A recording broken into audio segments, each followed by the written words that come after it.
Okay, welcome everyone to the first episode of Under the Skin Conversations with myself, Kate, and Karolina.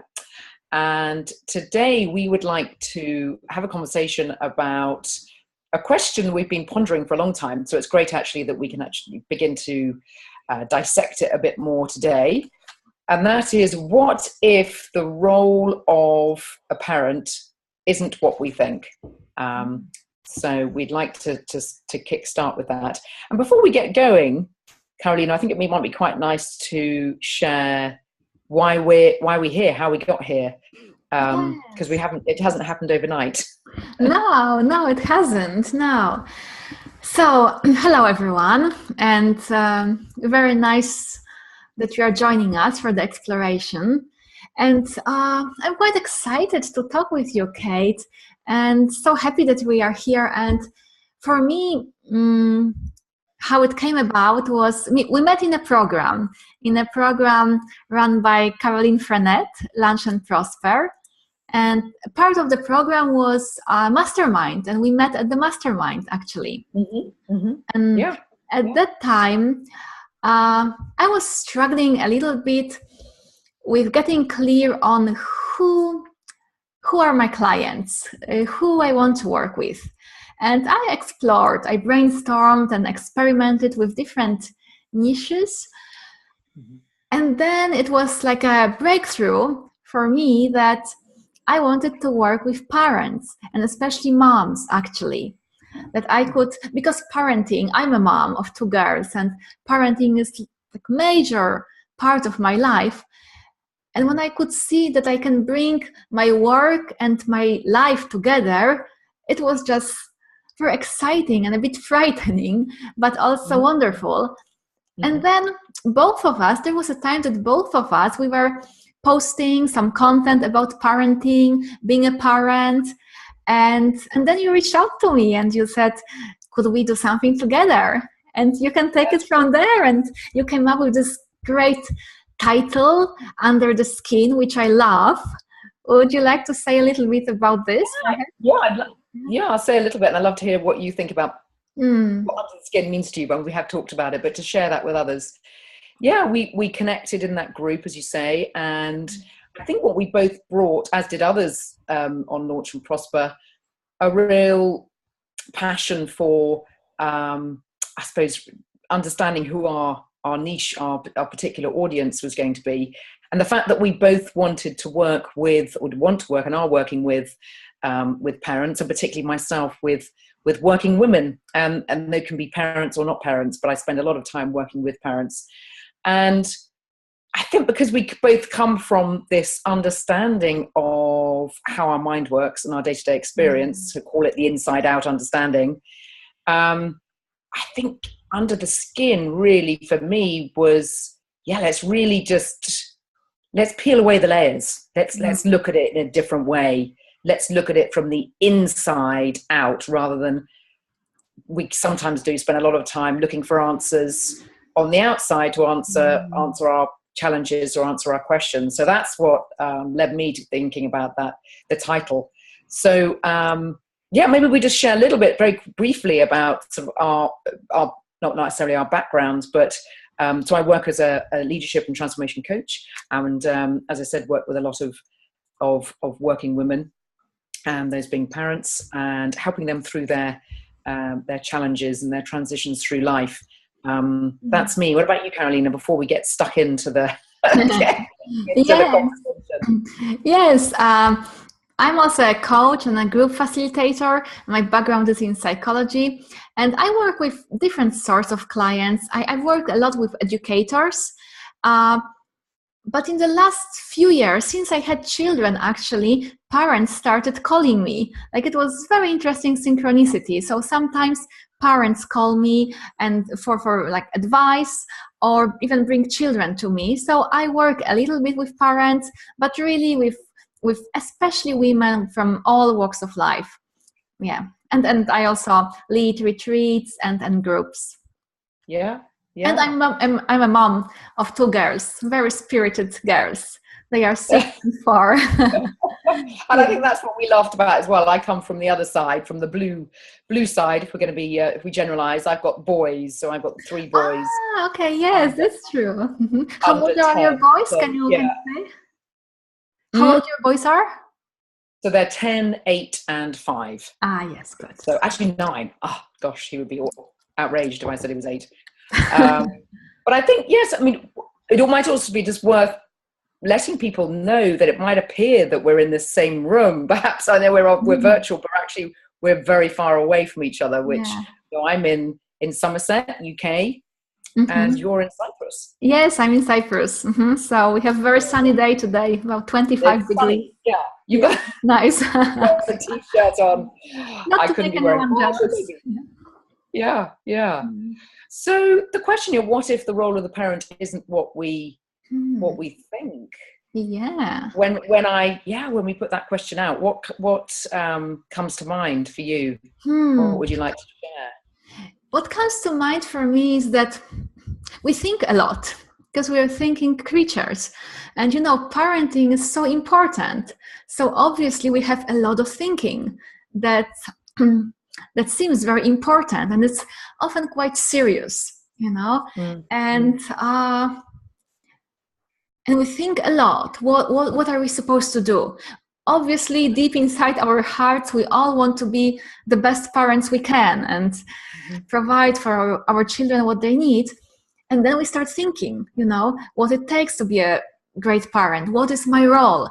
And I've noticed that the more thinking I have, the more ideas I have, the more closed and narrow-minded I become.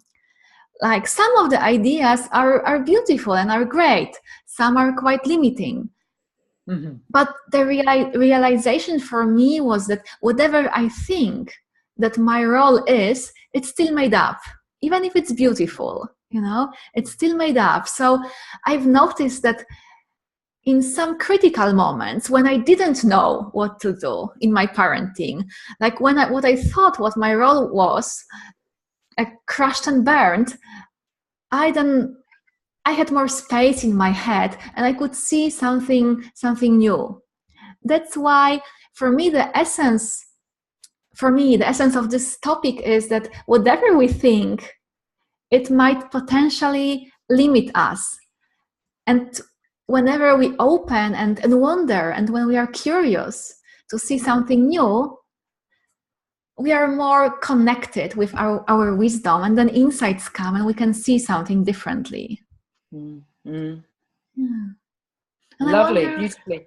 And I'm with you, and I think the beauty of that is the simplicity, but also the fact that we don't see it. We get caught up. And I love the fact that you were saying, we get caught up, we overthink, and we get trapped in a made up world, but we don't see it as that made up world. And I think, if I think of my own parenting journey, but also my own, I suppose, background in psychology and understanding how we work, and a few years ago, probably about 4 years ago, having that sort of enlightened moment of just really seeing the power of thought and it as being the energy that creates our moment-to-moment experience is hugely powerful. And in relating to me being a parent, it means that when I am in my head and I'm coming up either those great ideas that might be going off piece a bit, or maybe the way that I am with the boys, it's not, it's not real. It's a sort of, it's created from that thought, the thought creating that feeling. And I think what's helpful for me is that I think I've before got trapped into, a thinking that the parent needs to be the one who's the superior role, and therefore gets more into the command, do this, do that, come on, all that kind of language, very, sort of trying to be organized and organizing the children. Whereas in fact, noticing that actually is it getting in the way of me really connecting as a human being and being more of the being in parenting, being a parent, so that you really connect with where your child is at. And it's not always easy, but then that's okay, because that's why we're human. We have we ebb and flow, we come in and out of it. Knowing that that's how we work, that we go in and out of these cycles, if you let's say different moods of ups and downs.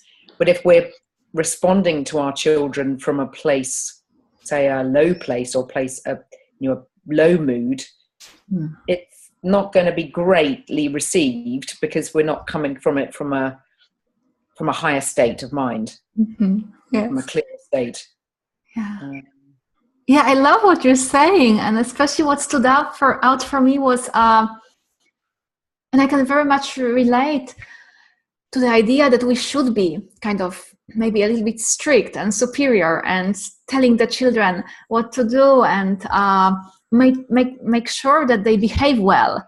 At least I was raised this way. I think for my parents, it was very important, like, that I behaved well, and sometimes I have this conditioned thinking that my role is to make sure that they are behaving well. So as you said, it's just a thought. It's just a thought. It's thought, and I think creating reality. No right or wrong in this. I think maybe focusing on the behaving well is an element of it. Exactly. And I think a certain part, if I think about being a parent and the fact that we're all human beings, the human side of it, and I think Eckhart Tolle does some writing on this, which is quite interesting, and he talks about the human side being that more controlling, commanding, come on, do this, have you done your homework, and all that kind of structured way of operating. And then the being, we're sometimes we get into the doing. We think of the human being, the doing, but the being is where the essence is, where we begin to understand behind the scenes, or as we're talking, get beneath the surface and see that if we can begin to see that our thought creates our feeling, and that when, let's say, one of my children does something, it's not what they've done that's creating my feeling, which I used to think. Sometimes I do react, but I react less, because I know that my feeling is actually is created from my thought about what they've done. And I find that hugely helpful. Do you find that in your interactions with your daughters? Yes, very much so.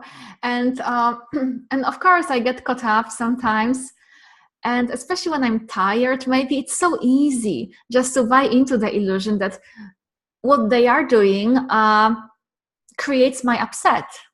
Yes, I even had this situation this morning. My older daughter, she was very naughty this morning, and she didn't want to cooperate. Usually she's quite cooperative in the morning. The other one makes problem with getting dressed. But this morning, my older daughter, she didn't want to get dressed. She was really stalling, and I wanted to get her out of the door, and she would just crying and speaking badly to me. And I've noticed myself at one point having a very negative inner dialogue, oh my God, what a child, why is she so naughty, what a terrible child, and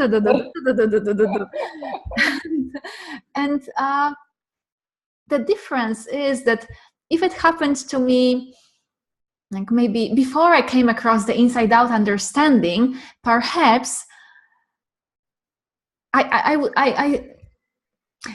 it would have looked to me that because of her naughtiness, I'm having this dialogue. So I can either change her naughtiness, or I could work on my inner dialogue and maybe make it more positive or more empowered or whatever it is.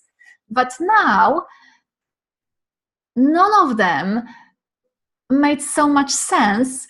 What I did, I didn't buy into this dialogue very much. It was like there was some distance between the dialogue, the really negative dialogue, and me. I was having some space to breathe between. So I knew it wasn't true, and I knew that it would change the way I feel. And then she said something very, very funny, it was very funny for me. And I just started laughing, and my dialogue changed, like, oh, what a funny kid she is. She's so cool, And my dialogue just naturally shifted without me doing anything. Like my role, I would say, in that moment was not to buy into my thinking and not to grab very tightly to my thinking as if it was the truth and the only truth. Making sense. Yeah, it makes sense. And actually what it made me notice, actually, as you were talking about that, is that we sometimes get very caught up in what the children's behavior. And I think part of me and our discussion here, and part of my sort of experience now of being a parent, is seeing beyond the behavior. So seeing them for who they are really, really helps me in connecting with them, because I'm not trying to change their behavior or make them behave well, or it actually creates the movement in them, and actually they do something, they behave in a way then that is, I don't know, is more in line with it doesn't, it's almost like you're not pulling them up for the symptom. If you actually go behind, looking beyond the behavior to what's going on for them, because their own thinking is creating their feelings, which creates their behavior. Yes. So I think not pulling them up for the behavior, which is the output, but actually just going, okay, that's happened, but be curious. So as a parent, to be able to be not hooked on the behavior, but connected to them as who they are, and find out what's going on for them. And that's not all the time, because I think, as we say, we trip up, don't we? Because this is an illusion. We're talking about something that is, it's formless, in the sense that we can't see our thought creating our feeling, because it feels like it's the external stuff. And that's what's fascinating about this, is that the work, I suppose, if we point to Sydney Banks, who's the man that had the Enlightenment moment in the 70s and then began to share this inside out paradigm, is that it's not, it's the science, if you like. It is the way that we work inside. It's a bit like our immune system. If I go back to under the skin, we have an immune system 24 hours, but we also have a psychological immune system, and that's working 24 hours as well. But we don't see it, therefore we don't believe it. But in fact, if we can believe it by seeing it in action, and actually, I encourage all parents just to be almost a detective, or be curious about what's going on for you, and noticing where your feelings are coming from. It's really, it's a fascinating journey, don't you think? Yes, and I really like the analogy about the immune system and looking under the skin, how intelligent the body is also, and also how intelligent our psychology is, and the psychology of our children also. And you mentioned something, that when you don't focus so much on the behavior, but you connect with the children, when you are curious, it actually very often leads to the children behaving also in a way that is more in alignment with what's perhaps healthy. Yes. And I also have observed it so much, and it's a little bit like a paradox, but when we really look under the skin and see what's really happening, I think when we connect with a child from a peaceful place, we are connected with our own wisdom, with the intelligence, the universal intelligence that Sydney Banks talked about. And then we help our children also to connect with theirs, I think. We don't interfere so much. In a way, I've noticed the less we have on our mind, and the less we try to fix, change, control, the more we allow this intelligence or the immune system just to heal and do its job. Wouldn't you say? Yeah, and I think you've just made me think about that, the the way that we naturally go back to sort of an equilibrium, that we naturally settle. So that the image that comes into mind, or the game is the snowball, where you have all the snowflakes, and when you shake it and they all go wild around, all the little snowflakes, and then what happens when you just let it put it down, those little snowflakes settle. Now, if those snowflakes are all our thoughts, when we get caught up in our snowstorm, and I think it was Dr. Rani Bora, who's written a wonderful book on stress, actually, which is a great book for life and parents. But I think she talked about it being the I think what should I say, the snowball effect, that we get caught up in our thinking. But actually, what happens, and this is what you were saying, is those thoughts naturally settle. And what happens when those snowflakes settle? There's then that space above, and actually, that's an analogy for. There's then that space for inner wisdom, universal intelligence, whatever one wants to call it, but there is an energy, a connection to the deeper wisdom that comes in, and then you'll be surprised. Those aha moments that one gets, that's it in action, isn't it? Yes, exactly. I had another one like this morning. I can share maybe. Because my daughter also, she woke up my younger daughter is a bit sick now, so I stayed with her in her bed a little bit and made sure that she was nice and cozy. And the older daughter started crying, and she has like very, very high pitched voice, and she was crying and moaning 5:30 in the morning. And and in the analogy of the snow globe, like it was a lot of snowing in my head, I thought maybe I have to comfort her. So I was trying to speak comforting words to her, but she was getting even more, cranky. And then I got quite upset, and I was thinking maybe I'm not a good mother, that I cannot have a little bit of discipline or something, or just, lots of snowflakes. And then I remembered, and then I remembered what I know, that I really have this capacity. No matter how snowy it is, no matter how confused I feel, I have the capacity just to settle and just feel calmer and more peaceful. And then I have the capacity to see something new. So I just did nothing for like a minute. And then what came to my mind was a story, a story about a hedgehog, something, because she was under the quilt crying. And then I started to tell a story. And as I was telling the story, she slowly calmed down. And within like 3 minutes, she was okay and calm and quite cheerful, But I think that it's not our role to make sure that the snow globe of our children settles, but primarily that our own settles, that when we see that it can settle, we allow it to settle, and then by itself, I think it helps our children settle. When we settle, it makes it easier for them somehow to settle, isn't it? It does. And I think as well, we sometimes underestimate our children, because the child parent is we think of them less than us. In fact, they are as wise as we are. Yes. And I think they show us a lot. The other way of looking at it is actually, if they were our mentors, by looking at children, they settle much more quickly. So their kind of mood cycle, we can go in a mood, and we can go and we can stay in that mood for a bit.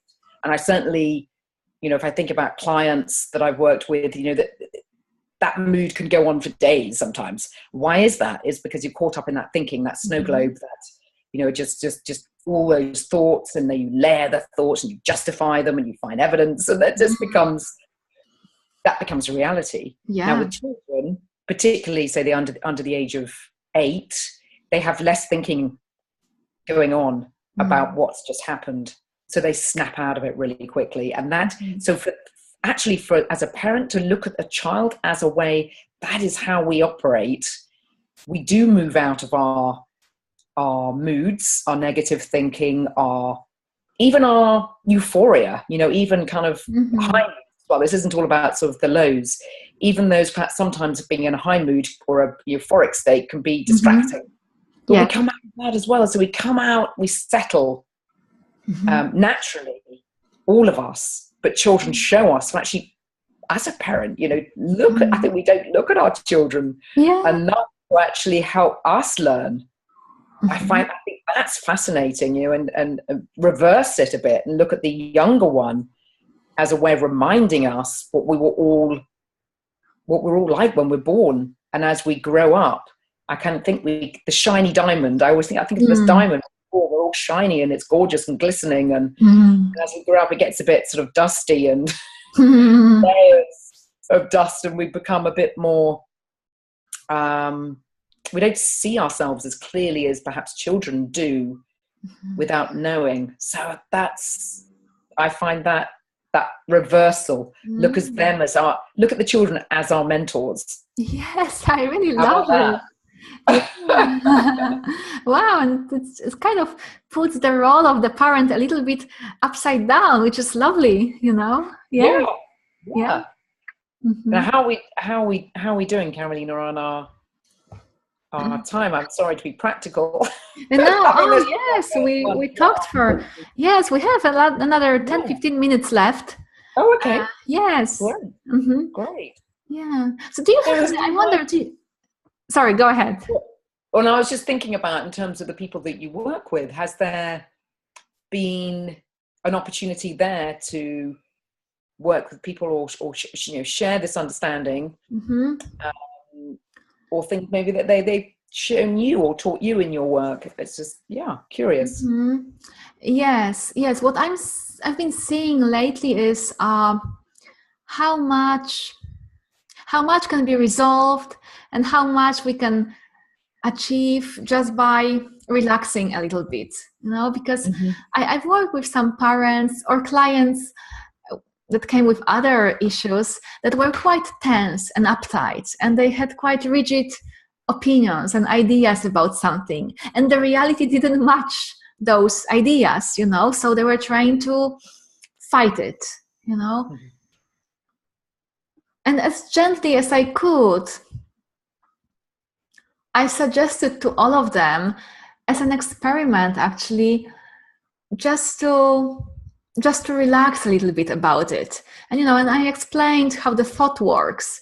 And then when we have some space, we will see something new. And I'm amazed how such a simple thing can make a difference. And it's not because I'm a great coach or anything like this, but it's because everyone has the natural capacity to be responsive to what's going on. So the parents, I really strongly believe that every parent has already the wisdom to respond in an intelligent way. And of course, there is a learning curve. We all make mistakes. It's totally natural. But I believe that when we are connected, when we are in our inner comfort and connected with our children, in most cases, we will just know what to do and how to support them and how to help them navigate in life and how to also help them use more of their own innate potential. So I just think just relaxing and settling down has, at least in my work and in my life, very, very powerful effect, actually. And do you have any examples, yes, from your work or your life? Yeah, I think what you're pointing to there, for me, it stands out as that innate intelligence, and how, certainly for me, I think I used to attach too much credence or identity to intellect. And the intellect being the place that has the answer. So I sometimes, I work with a lot of working women in executive roles and or founders of their businesses, and they're bright people, very bright people, and they've got a umpteen number of degrees and further degrees and doctorates or whatever, and they value that they place on intellect is quite high. And what I point them to is which for me I found really, really helpful, was that there is a greater intelligence beyond the intellect. And so for some people it's then, wow, what is that? And you kind of want to point to it, see it, and box it. But the way that I sometimes describe it, and this just came into my mind now, was imagine in your bedroom or in your children's bedroom, you've got the wardrobe. And if you're inside that wardrobe, it's quite a small space. So that's your intellect. And you've got a lot of things that are hung up there. You think of all the clothes. Those are all the things that you've known and you've acquired over the years, and the courses and the studies, the facts that you know, and the way your brain works, and you can draw on those at any point, hopefully, when you need them. And sometimes we can't because we've forgotten. But it's all there in our stored away in our brain. And I think, imagine though, this is what I say to them: you open those doors and you see the expansive nature of that room. You see the expansive nature of that, whatever that opens up into. That's what the greater intelligence is about. And the way that you can access it is through that understanding of the power of thought and letting those thoughts settle. Because I love the saying for me, you're always one thought away from a new thought. I think it was George Pransky. Pransky's a wonderful, if anyone wants to look up their stuff. Because we're always one thought away from a new thought. And that's incredible. So I think not to hang so much on the intellect, but to begin to recognize, we have innate intelligence. We have innate wisdom that can guide us, whether you're a new mother with a baby and you're thinking, oh, well, I should do it this way because the maternity nurse or the midwife or the doctor or my mates have said. We sometimes look at all those outside in ways of trying to solve our challenge or our problem if our baby's crying or whatever it is. And I work with women who are going through maternity is to begin to listen to within, because the answer is within. And that actually, and for me as well, when you settle down, you can access the intellect in a much quicker way as well.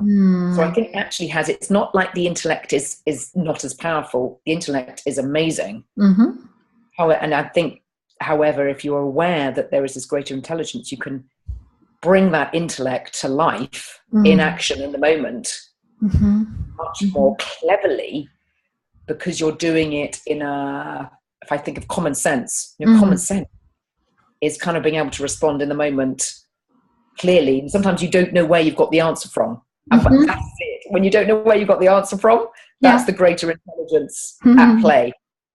So and I haven't got, I'm just thinking that was kind of an analogy that popped into my mind about the wardrobe. And I work with a lot of people who limit themselves by sitting in the wardrobe, if you like, or in the cupboard, and not opening those doors to what is possible. And that leads to the potential and seeing themselves in a new way.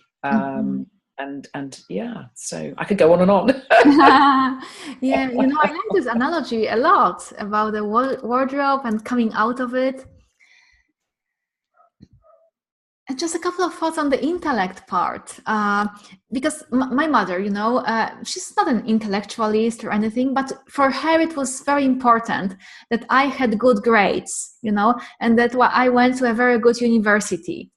And I'm sure that the intention behind it was beautiful. She wanted good future for me. But sometimes we think, good grades, good school, good degrees equals happiness. That it will give us happiness.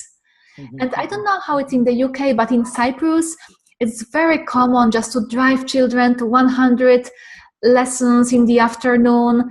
And there's quite big emphasis also on the grades and on good education.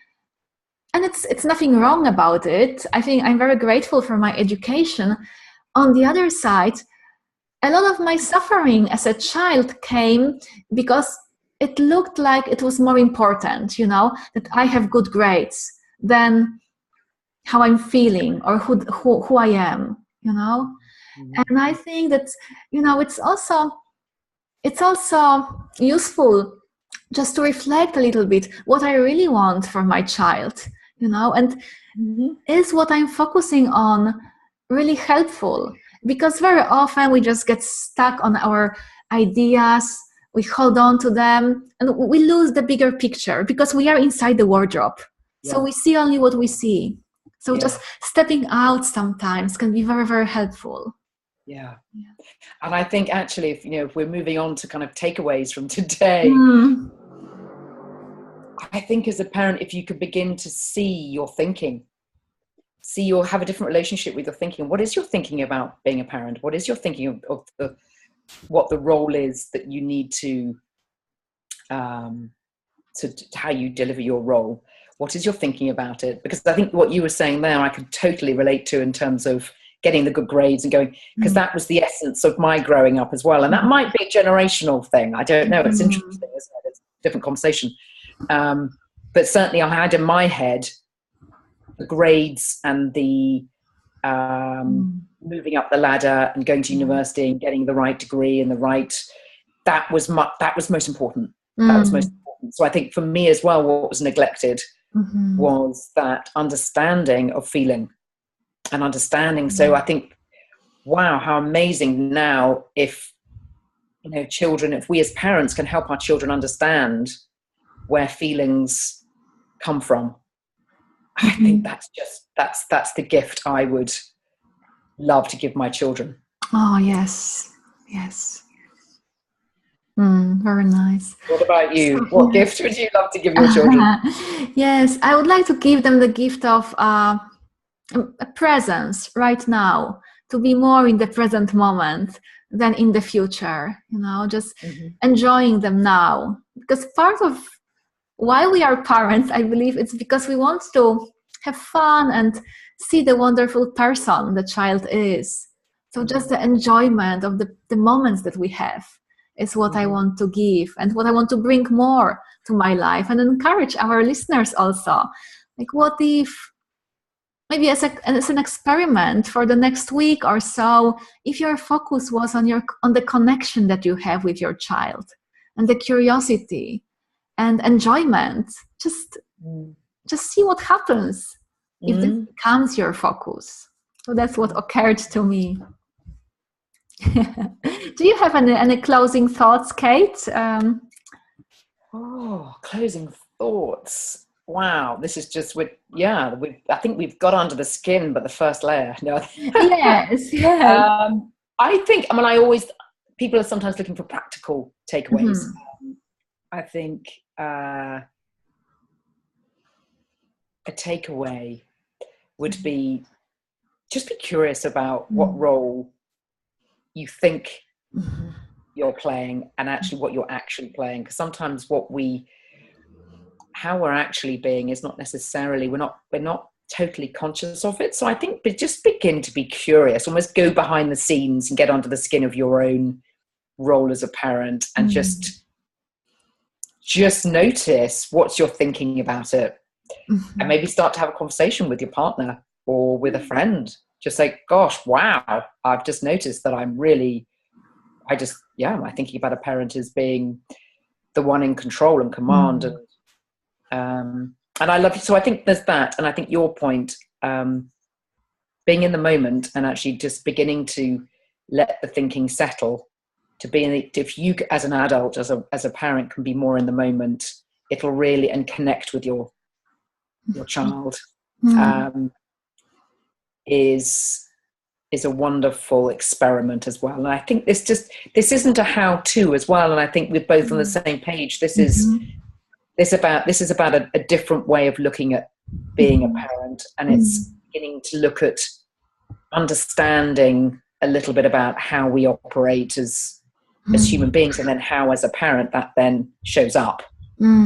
Yes. And as you said, we scratched the first layer of the skin, and we will be going deeper in this exploration.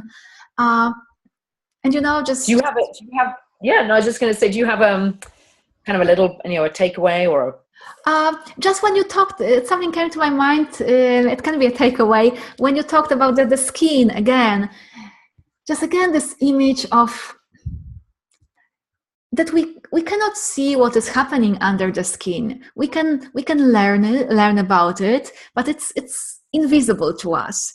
But but when we have a wound, we kind of trust that it will heal over time, And for me, the more I see that really the universal intelligence, or you can call it love or mind or energy, living energy, that it really is in me, in you, in our children, in everyone, it really helps to relax and know that the right answers will come to me. So I would invite our listeners to be curious, like maybe it's not everything on you, even as a parent, maybe your role is could be much easier and gentler than you think. Just reflect on it. And actually, this brings and that leads on to our next episode, doesn't it? I think quite exactly nicely. Yes, because we will have a wonderful guest speaker in our next episode. It will be Peter Anderson, who has spent lots of years in schools as a teacher and head teacher, and he's also a father and a grandfather, and has just wonderful, gentle and very wise presence and wonderful way of talking with children, and he's helped many troubled children. And yes, he will be joining us on the exploration of the next topic, which is what if being a parent could be easier and less stressful. So I think a lot of parents can look forward to this exploration. Yeah. Absolutely. I'm excited about that, and I'm so glad that we've kicked this off. This is our first episode. I hope I've certainly enjoyed our little conversation. I hope everyone else, anyone who listens to it does. And just to say, if anyone would like to get in touch with Karolina or myself, do send a comment. We'll leave our email addresses as well on our Facebook pages. Was there anything else, Karolina? No, I think that's it. I enjoyed it too, and I'm happy that we started. I'm sure both of us will also discover and learn a lot through this exploration. So that's great. I think so. Yeah, definitely. Well, I look forward to the next one and having Peter Anderson with us. Yes, me too. So thank you, Kate. Thank you, everyone. And see you soon next time. See you soon. Bye, Karolina. Bye-bye, everyone. Bye.